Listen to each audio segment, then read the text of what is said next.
stay in section 2 here. This is the battle of the teams that haven't won yet. CV and Ephrata. Something's got to give. Some teams are going to get their first win. Both 0-5. CV traveling to Ephrata. Who do you like? Well, like you said, something's got to give here. Both teams are coming off bad losses last week. CV lost 37-7 to E-Town. Ephrata got blown out 34-0 by Lampeter Strasbourg.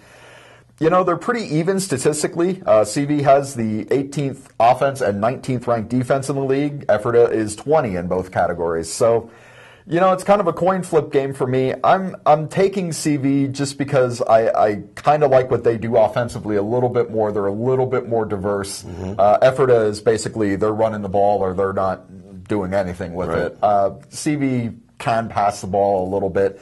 I think it could go either way. I just kind of like CV for that reason. I couldn't believe Everton 2 weeks ago scored 44 against Lebanon. And that should be a red flag on Lebanon right there if they're giving up 42 to Ephrata. But anyway. You know, you mentioned the coin flip. If these two teams play each other, CV and Ephrata, 10 times, they might split also. That could be too. Hey, E-Town, they beat CV last week. Pretty lopsided win. 2-3 now going against LS 3-2. Who do you like there? Yeah, LS has won 3 in a row after an 0-2 start. And they've outscored their opponents 105-28 during that span. So they're really getting hot. I like LS in that one.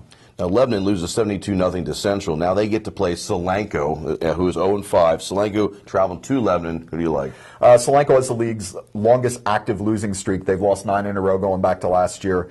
Lebanon's defense is bad. They're one of 2 teams that give up more than 400 yards a game, but Solanco might not have enough offense to take advantage of it. They're only averaging 139 yards per game. That's the worst in the league. I like Lebanon to bounce back here. I think they're going to win it. Let's jump into Section 1 now. McCaskey 0-5 traveling to Penn Manor 4-1. Big loss last week. A tough game against Catholic. What's going to happen here? I like them to bounce back here. McCaskey's been outscored 130-28 in its last 3 games, so they're kind of spiraling downward. Penn Manor's still a good team in spite of what happened to Catholic. I think they just ran into a hot team at a bad time. I think they bounce back here. You know, last couple weeks ago we didn't have very good matchups. Here, I think there's another good matchup. Wilson at Hempfield. This is 4-2, 3-2 Hempfield versus 5-0 Wilson. What do you like? You know, Wilson, they picked up their 5th win last week, so they're assured of at least a 500 season for the 50th consecutive year, which is just unbelievable. Hempfield has gone, they've switched back and forth between wins and losses all year. They can't seem to put together a streak either way, which, you know, I guess maybe they're consistent. I don't know. At any rate, I like Wilson here. Their defense is back and roaring again, and I think they're going to be able to slow down Hempfield enough to escape with a win. Here's another good game. Warwick 2-3 at Lancaster Catholic 2-3. Cardiac Crusaders, they got another last-second win last week. They're 2-0 since they moved Evan Purvis back to quarterback, so that was a good move there.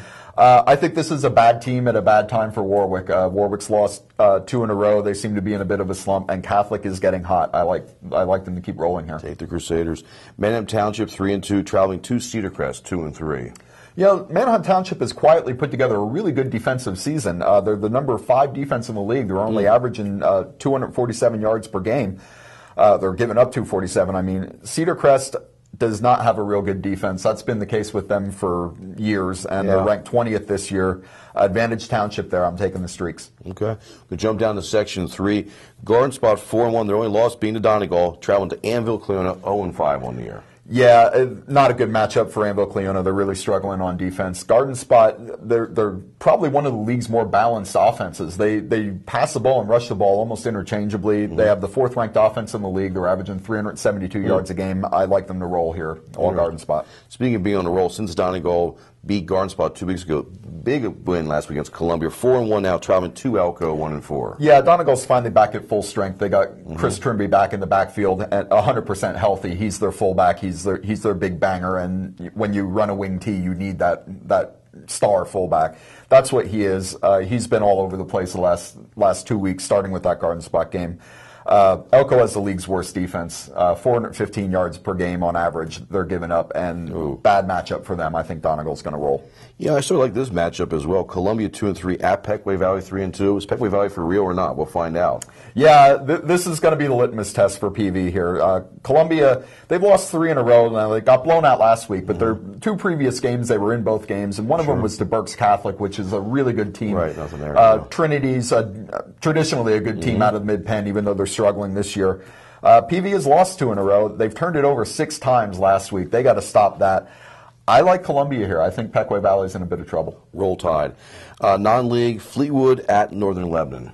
Yeah, Northern Lebanon lost its first 3 games by 11 points total. Since then, they won 2 in a row, so they're getting hot.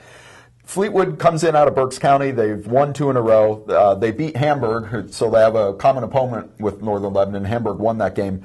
But Fleetwood beat Hamburg when Hamburg's quarterback was sitting out. He's the infamous helmet swinger. So I don't know how much you can read into that. I like Northern Lebanon here. I think, they've been competitive all year. I think they're getting hot, and I think they keep rolling. Let's see how good Keith is with his predictions next week. Tune in each week for Inside the Huddle with Keith Schwager.